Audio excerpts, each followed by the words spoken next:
Study IQ IAS, अब तैयारी हुई अफोर्डेबल। दोस्तों, पब्लिक सेक्टर अंडरटेकिंग्स, जिनको नेहरू जी के द्वारा टेंपल ऑफ मॉडर्न इंडिया कहा गया है, और कहा भी क्यों ना जाए, ये जो PSUs होती हैं ये देश के इकोनॉमिक ग्रोथ में, देश के एक्सपोर्ट्स में और देश के होलिस्टिक डेवलपमेंट में बहुत बड़ा रोल प्ले करते हैं, क्योंकि यही PSUs देश में एम्प्लॉयमेंट जनरेट करते हैं, यही PSUs देश में बेरोजगारी को कम करते हैं, यही PSUs गरीबी को, हंगर को, इन सब को भी कम करते हैं। तो हमारे लिए ये बहुत ज्यादा जरूरी है, हम हर उस व्यक्ति के लिए जानना बहुत जरूरी है कि आखिर में इन PSUs की परफॉर्मेंस को हो क्या गया है। यानी कि अगर आप पिछले 20-22 साल से देखें तो PSUs की परफॉर्मेंस बहुत खराब चल रही है। उसके पीछे के क्या कारण है, और हालात इतने बदतर हो चुके हैं कि सरकार अब तक 36 PSUs को बेचने की कोशिश कर रही है, जिसमें से सिर्फ 10 PSUs ऐसे हैं जिनको खरीदार मिले हैं या जो बिकी हैं, और उन 10 PSUs में से भी 8 PSUs को तो बाकी PSUs ने ही खरीदा है। यानी कि एक PSU जो खराब परफॉर्म कर रही है उसको दूसरी PSU ने खरीदा है, और बची हुई जो 2 PSUs थी, एयर इंडिया और नीलांचल इस्पात लिमिटेड, उनको टाटा ग्रुप के द्वारा खरीदा गया। तो जानते हैं कि क्या क्या कारण है जिसकी वजह से ये PSUs खराब परफॉर्म कर रहे हैं। तो पहले तो मैं अपने उन दोस्तों को ये बता दूं जिनको ये पता नहीं है कि PSU कौन होती हैं। देखिए, PSU पब्लिक सेक्टर अंडरटेकिंग का मतलब ऐसी इंडस्ट्रीज, ऐसे ग्रुप, ऐसे इंस्टीट्यूशंस जिनमें भारत सरकार या राज्य सरकार का जो स्वामित्व है, ओनरशिप है, वो 51% से ज्यादा हो। यानी कि अगर कंपनी के पास जो 100 शेयर्स हैं, अगर फॉर एग्जांपल, उसमें 51% शेयर या 51% मेजॉरिटी जो है वो भारत सरकार या राज्य सरकार के पास होनी चाहिए, तब हम उसे कहते हैं कि वो पब्लिक सेक्टर अंडरटेकिंग है। तो अगर हम देखें कॉमन पब्लिक सेक्टर अंडरटेकिंग्स, तो हमारी oil India, Bharat heavy electricals, NTPC national thermal power corporation, ONGC oil natural gas company, ऐसी बहुत सारी PSUs हमारी हैं। उनमें से भी कैटेगराइज किया जाता है कुछ PSUs as Maharatna, Navratna, mini Ratna. Maharatna PSUs हमारी टॉप नॉच PSUs कंसीडर की जाती हैं। तो अगर मैं आपको बताऊं कि ऐसे क्या कारण है जिसकी वजह से ये PSUs खराब परफॉर्म कर रहे हैं, तो सबसे बड़ा कारण है उसमें legality issues and poor financial health. आप खुद समझिए, अगर आप में से कोई बिजनेस फैमिली से है या आपके पेरेंट्स बिजनेस फैमिली से हैं, तो आप एक बार इमेजिन करो एक सिचुएशन, आपके पापा मम्मी या आपके कोई भी रिलेटिव किसी भी एग्जिस्टिंग बिजनेस को क्यों खरीदते हैं। जैसे मान लीजिए यहां पर X और Y है, तो X अगर Y के बिजनेस को परचेज करेगा तो किस कंडीशन पे करेगा, कि वो उसको अच्छा रिटर्न दे, या Y की परफॉर्मेंस इतनी अच्छी चल रही हो जिससे X को भी मुनाफा मिले अगर वो उसको खरीदे। तो यहां पर अगर हम देखें तो जो एग्जिस्टिंग पब्लिक सेक्टर अंडरटेकिंग्स हैं उनकी परफॉर्मेंस इतनी खराब है, वो इतने नुकसान में है कि प्राइवेट प्लेयर्स उस नुकसान में हाथ डालना पसंद नहीं कर रहे। वो ये सोच रहे हैं कि अगर इस नुकसान में हम हाथ डालेंगे तो कहीं हमारा हाथ ना जल जाए। तो अगर मैं आपको एक एग्जांपल दूं, तो जब तक टाटा ग्रुप ने एयर इंडिया को नहीं खरीदा था, तब तक एयर इंडिया लॉसेस में चल रही थी, लगभग 60,000 करोड़ के। जी हां दोस्तों, एक ऐसी एयरलाइन जिसका पूरी दुनिया में जिसको ख्याति प्राप्त है, वो एयरलाइन 60,000 करोड़ के नुकसान में थी। और यहां पर सरकार ने कहीं ना कहीं एयर इंडिया को सेल करने से पहले लगभग 46,000 करोड़ का डेट तो क्लीन आउट किया था। तो यहां पर आप एक बात समझें कि अगर कोई भी प्राइवेट कंपनी एग्जिस्टिंग सरकारी PSU को खरीदती है तो दो ही शर्तों पे खरीदती है, कि या तो कोई ऐसा फ्यूचर पोटेंशियल उसमें हो कि आने वाले समय में वो बहुत ज्यादा प्रॉफिट कमा के दे दे, या सरकार पहले उसके जो पुराने लॉसेस हैं उसको ठीक करे, उसके बाद वो उसको परचेस कर सकते हैं। तो यहां पर एयर इंडिया के केस में यही हुआ था। 60,000 करोड़ का जो लॉस डेट जो झेल रही थी एयर इंडिया, उसके 46,000 करोड़ रुपए पहले सरकार ने पे आउट करे, उसके बाद में टाटा ग्रुप ने उसको परचेस किया। दूसरा, अगर हम बताएं एक्सेसिव गवर्नमेंट इंटरफेरेंस, तो देखिए कई बार ऐसा देखा गया है कि प्राइवेट कंपनीज जो होती हैं, उन प्राइवेट कंपनीज ने किसी सरकारी कंपनी को खरीद तो लिया, लेकिन सरकारी कंपनी को खरीदने के बाद में तब भी उस पर बहुत ज्यादा जो कंट्रोल है, उसकी प्राइसेस पे बहुत ज्यादा कंट्रोल है, वो सरकार का तभी भी रहता है। जैसे एक एग्जांपल के फॉर्म में मान लीजिए सरकार कोई PSU है जो कि ऑयल से रिलेटेड है या गैस सेक्टर से रिलेटेड है। अब मान लीजिए उसको किसी प्राइवेट कंपनी ने खरीदा, लेकिन सरकार ऑयल प्राइसेस, गैस प्राइसेस जो होती हैं, इन पर सरकार बहुत ज्यादा अपना कंट्रोल स्टैब्लिश करती है। तो यहां पर अगर मान लीजिए सरकार ने थोड़े भी टैक्सेस बढ़ा दिए या तो फॉर एग्जांपल ड्यूटीज इंक्रीज कर दी, तो उसका डायरेक्ट इंपैक्ट उस प्राइवेट प्लेयर के ऊपर आएगा। जैसे अगर मैं आपको बताऊं कि even after privatization the perception that the government might interfere is the business operation discourage private buyers। आप एक सिंपल एग्जांपल समझाता हूं। मान लो कि आपने किसी का बिजनेस एक्वायर किया, आपने किसी का बिजनेस एक्वायर किया और वो व्यक्ति बहुत ही हाई फाई व्यक्ति है, हाई प्रोफाइल व्यक्ति है। अब आपने उसका बिजनेस एक्वायर किया, लेकिन उस पूरी सोसाइटी में वो व्यक्ति जो है वो बाकी सारे बिजनेसेस के भी रूल्स एंड रेगुलेशंस बनाता है। तो आपने उसको इनडायरेक्ट आपने एक्वायर तो कर लिया उसके बिजनेस को, लेकिन तब भी उससे जुड़े हुए जितने भी डायरेक्ट इनडायरेक्ट रॉ मटेरियल्स हैं, चाहे ड्यूटीज हैं, वो अभी भी उसी व्यक्ति के हाथ में है। तो सेम यहां पर चीज होती है। प्राइवेट कंपनीज सरकार के उन चीजों में, उन इंडस्ट्रीज में कहीं ना कहीं अपना कंट्रोल स्टैब्लिश करने से कतराती हैं, डरती हैं, जहां पे उन्हें लगता है कि सरकार डायरेक्टली और इनडायरेक्टली प्राइसेस को कंट्रोल कर सकती है। यही एक बहुत बड़ा कारण है कि बहुत सारी जो ऑयल और गैस कंपनीज हैं जो कहीं अभी भी लॉसेस में चल रही हैं, प्राइवेट कंपनीज उनको एक्वायर नहीं करना चाहती। वहीं अगर मैं बात करूं workforce and labour union resistance, shipping corporation of India का एक केस था। शिपिंग कॉर्पोरेशन ऑफ इंडिया नुकसान में लगातार जा रही थी और उसके लिए एक अच्छा बायर भी गवर्नमेंट को मिल गया था, लेकिन लेबर यूनियन वहां पे फॉर्म हुई और उन लेबर यूनियंस ने जबरदस्त प्रोटेस्ट किया।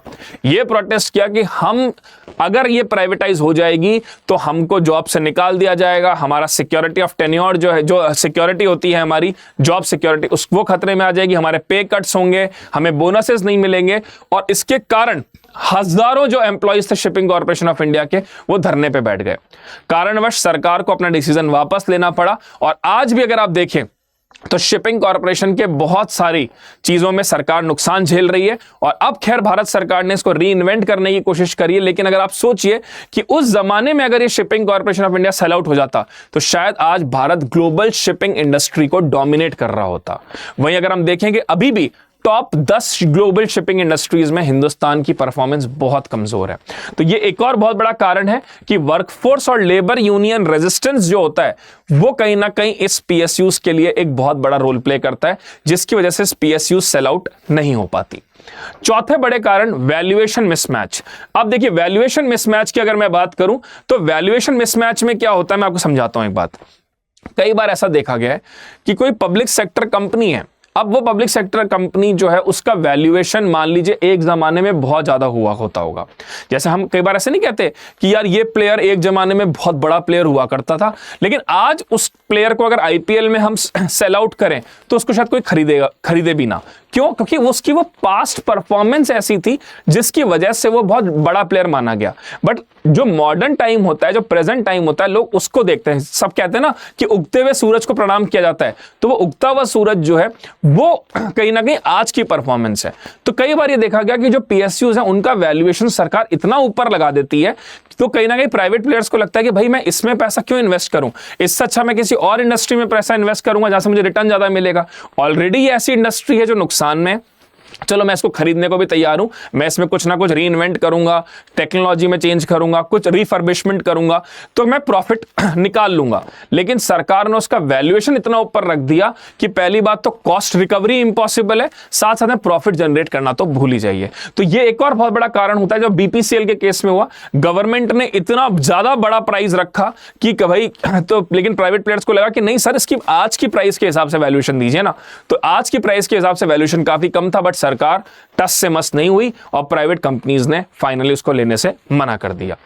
फिर अगला जो प्रॉब्लम है global and domestic economic condition. देखिए global and domestic economic condition भी बहुत बड़ा रोल प्ले करती है कहीं ना कहीं। यहां पर आप ये देखिए कि आज अगर हम ओवरऑल देखें, बहुत सारे पूरे वर्ल्ड में बहुत सारी इंडस्ट्रीज ऐसी हैं जिनमें कोविड के बाद एक स्लो डाउन आया।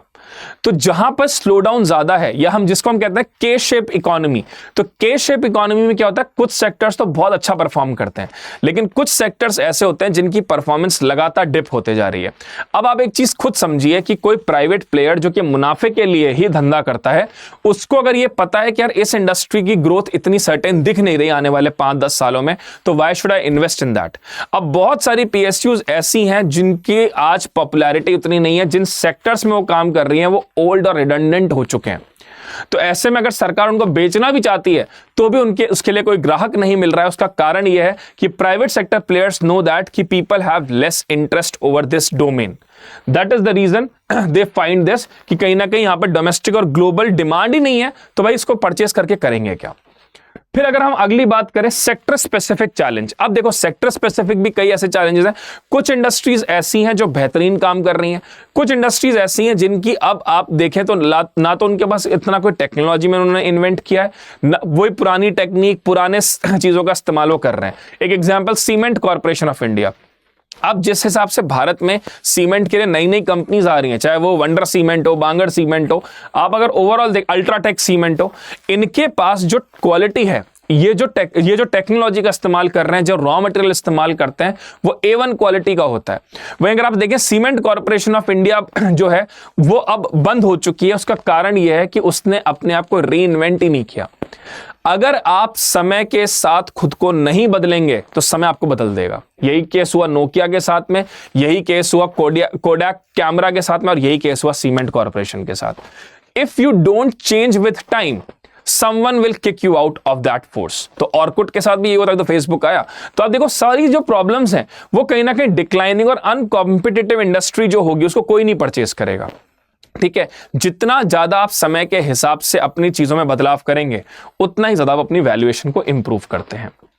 फिर अगर मैं बात बताऊं कहीं ना कहीं कॉम्पिटिटिव बिडिंग, आप कई बार आपने ये देखा होगा कि बहुत सारी इंडस्ट्रीज ऐसी हैं जिनके कोई कॉम्पिटिटर बिडर ही नहीं है।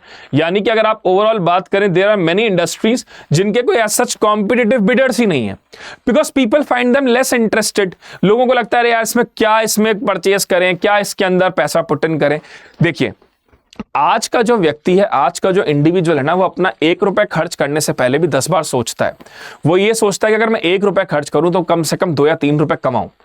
तो अब यहां पर अगर बिजनेसमैन को लग रहा है कि यार इस पर्टिकुलर इंडस्ट्री में पैसा डाल के कोई रिटर्न तो मिलेगा नहीं, तो उस केस में क्या होता है, ना कोई बिडिंग ही नहीं होती। सरकार बहुत बार ऐसा करती है कि जैसे HLL लाइफ केयर BEML में सरकार ने बहुत बार कोशिश करी इनको बेचने की, लेकिन there is no one who want to invest in that. They consider that this investment is poor, it is a kind of a trap where if we will fall we will not able to come out of it. तो these are the reason that this problem persist. और अब आप सोचिए ये इतना बड़ा सरदर्द सरकार का बन गया है कि सरकार डिसइन्वेस्टमेंट के टारगेट्स ही नहीं देती। यानी कि पहले जब बजट अनाउंस होता था तो सरकार लगातार टारगेट्स देती थी कि हम इतना डिसइन्वेस्टमेंट का मतलब होता है कि जब सरकार अपनी पब्लिक सेक्टर यूनिट को बेचती है, तो क्या हुआ कि सरकार ने ये कहा कि भाई हम इस PSU को बेचेंगे और हम इतना रेवेन्यू जनरेट करेंगे। तो ये सरकार पहले प्रोजेक्शंस बनाती थी बजट में, लेकिन अब सरकार ने ये प्रोजेक्शंस देने ही बंद कर दिए। यानी कि 2024-25 में सरकार ने ये कोई टारगेट नहीं दिया कि भाई हम कितने में बेचेंगे, क्योंकि सरकार को जबरदस्ती सा टेंशन होता है और इस पे सरकार को क्रिटिसाइज भी किया जाता है पार्लियामेंट में। तो अगर आप देखें 2023-24 में सरकार ने 51,000 करोड़ का डिसइन्वेस्टमेंट का ओवरऑल टारगेट बनाया था। वहीं जो बाद में इसको रिवाइज किया था, सरकार ने 2023-24 में बोला कि हम 51,000 करोड़ का रेवेन्यू जनरेट करेंगे, लेकिन जनरेट हुआ सिर्फ 30,000 करोड़ का। और पहले ये कैपिटल रिसीट के मेजर पार्ट में आता था, लेकिन अब यहां पर सरकार ने इसको मिसलेनियस कैपिटल रिसीट में डाल दिया है। यानी कि गवर्नमेंट खुद इतनी हताश है कि उनको समझ में ही नहीं आ रहा कि ये एक्चुअली रिटर्न जनरेट क्यों नहीं हो रहा। So these are the major reason. और अब आप एक चीज और आपको बताता हूं जो आपको बहुत ही मजेदार लगेगी। 91 के बाद में जो कंपनी प्राइवेटाइज्ड हुई, आज उनका बेड़ा गर्क हो गया। वो इतनी बेहतर परफॉर्मेंस कर रही है, इतना गजब परफॉर्मेंस दे रही है जिसका आप सोच नहीं सकते। यानी कि अगर मैं बताऊं, बेल्को है भारत एल्यूमिनियम कंपनी, को वेदांता के द्वारा परचेस किया गया था और ये आज लार्जेस्ट एल्यूमिनियम प्रोड्यूसर है देश की, और कहीं ना कहीं इसका प्रॉफिट भी इंप्रूव हुआ है। फिर अगर मॉडर्न फूड इंडस्ट्रीज को यूनिलीवर के द्वारा एक्वायर किया गया था, इसकी ग्रोथ और सेल्स आज एक्सेप्शनल है। हिंदुस्तान जिंक को वेदांता ने एक्वायर किया था और ये आज पूरे विश्व में one of the largest zinc producer है ग्लोबली।